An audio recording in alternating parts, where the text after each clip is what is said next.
दोस्तों नमस्कार। War, politics, elections, पूरे विश्व में आज इन तीन ज़रूरतों से या घटनाओं के चलते हुए एक नया चक्र बना हुआ है। भारत एक इलेक्शन से बाहर निकला है, दूसरे इलेक्शंस उपचुनाव वगैरह के नाम पे आगे आने वाले हैं। सत्ता पक्ष और विपक्ष दोनों ही जीतना चाहते हैं, पॉलिटिक्स भी चरम सीमा पे है। लेकिन विश्व में युद्ध भी अपनी पराकाष्ठा पे है। ऐसी स्थिति में पिछले 2 दिन की घटनाएं जो हमारे पड़ोस में हुई, मैं 1971 की जो बांग्लादेश लिबरेशन वॉर थी उसमें पूरे 13 दिन बैटलफील्ड में रहा। हमारे बहुत से साथी अफेक्टेड हुए और हम सब लोग अकेले में बैठ के जब बात करते थे तो एक सवाल ये होता था कि बांग्लादेश की एक अपनी सामाजिक रचना है, धार्मिक रचना है, पॉलिटिकल रचना है। क्योंकि पाकिस्तान के कंट्रोल में था तो हमारा तो दोस्त नहीं हो सकता, तो क्या कल हमारा दोस्त होगा? हम युद्ध लड़ रहे थे लिबरेशन के लिए, लेकिन सवाल दिमाग में था। क्यों? क्योंकि इतिहास कहता है कि राजनीति और धर्म, इनके मध्य में सुख शांति का वातावरण होना बड़ा मुश्किल है। आज की घटना, कल की घटना, देश की वो प्रधानमंत्री जिनके पिता ने देश को फ्रीडम दिलाई, जिनको राष्ट्रपिता कहते थे, राष्ट्रबंधु भी कहते थे, राष्ट्रपिता भी कहते थे, और जो पिछले कितने वर्षों से देश को एक अच्छे रास्ते पर ले जाने की कोशिश कर रहे थे, आज इंटरनेशनल पॉलिटिक्स के बीच में फंस गए।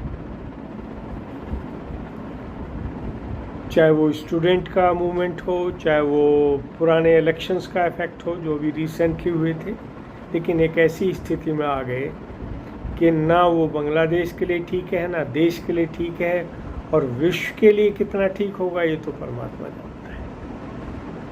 लेकिन इससे कुछ सबक सीखना ज़रूरी है।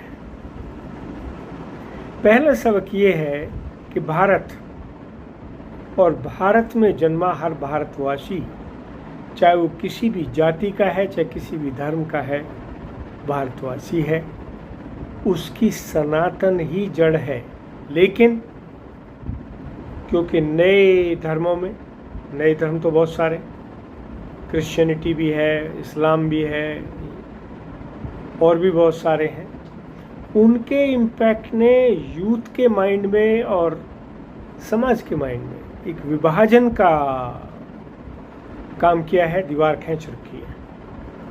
इसलिए अपने पूर्वजों का बेस, जो जड़ थी सनातन की, वो तो करीब करीब सब भूल गए हैं, लेकिन उन्हें केवल आज याद आता है। और ये आज इतना अस्थिर है कि इसकी कोई नहीं कह सकता कि कल क्या होगा।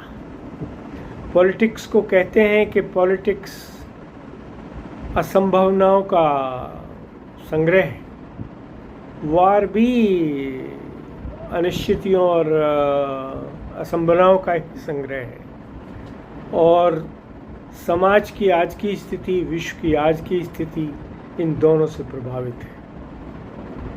भारत और विश्व की सुख शांति के लिए ज़रूरी है कि भारत में रहने वाले सब भारतवासी, चाहे वो हिंदू हैं, चाहे मुसलमान हैं, चाहे क्रिश्चियन हैं, बुद्ध हैं, जैन हैं, यहूदी हैं या और किसी धर्म के हैं,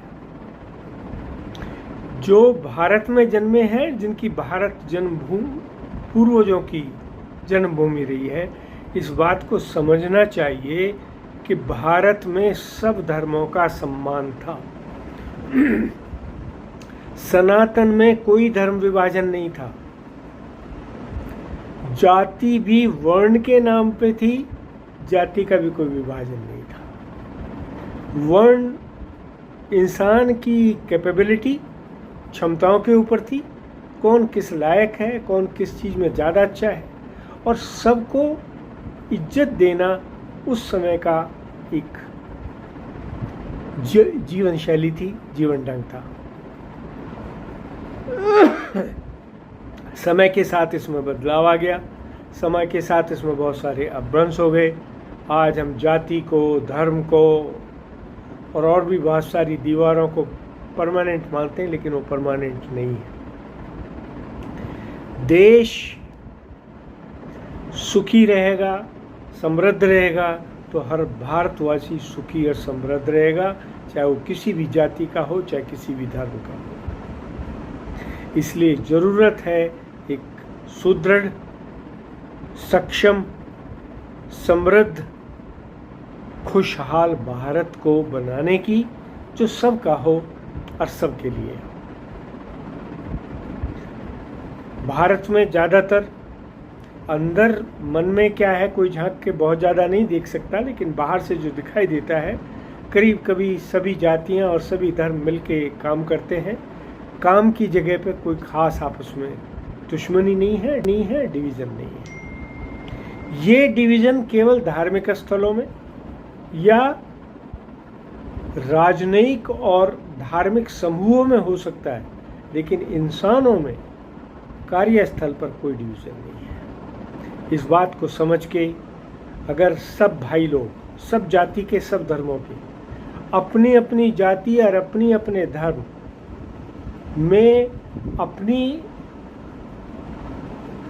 एक कमेटियां बना लें, जो अपने यहाँ की कमियों को देखें और दूर करें, और अगर दूसरा कोई गलत कर रहा है तो दूसरी कमेटियों को उसके बारे में बताएं, जिससे कि देश में सब मिलके खुशहाल तरीके से रह सके। धर्म इंसान का है, इंसान के साथ रहने दीजिए।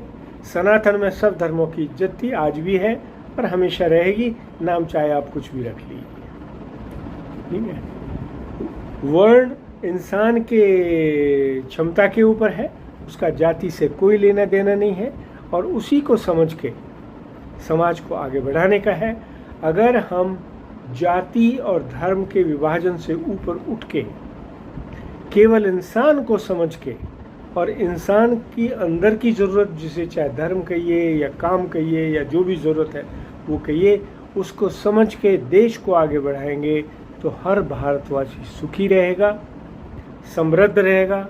और पॉलिटिक्स को केवल इतना रखिए कि इंसान है, थोड़ी सी तो आकांक्षाएं होती हैं, एम्बिशंस होती हैं, उसके लिए इधर उधर कहीं कोई कुर्सी चाहिए, उस तक ही सीमित रखिए। पॉलिटिक्स को लड़ाई का माध्यम मत बनाइए, डिवीज़न का माध्यम मत बनाइए। देश को मिलाकर रखिए, सब मिल के रहिए, एक दूसरे का भला कीजिए, सब धर्मों की इज्जत कीजिए, सब जातियों की इज्जत कीजिए, और हर एक इंसान को वो जिस लिए भी परमात्मा ने बनाया है उसके लिए इज्जत दे के वो एक दूसरे का साथ दें, तो भारतवर्ष एक अच्छा मजबूत देश ही नहीं, विश्व का नायक भी बनेगा। जय हिंद, जय भारत।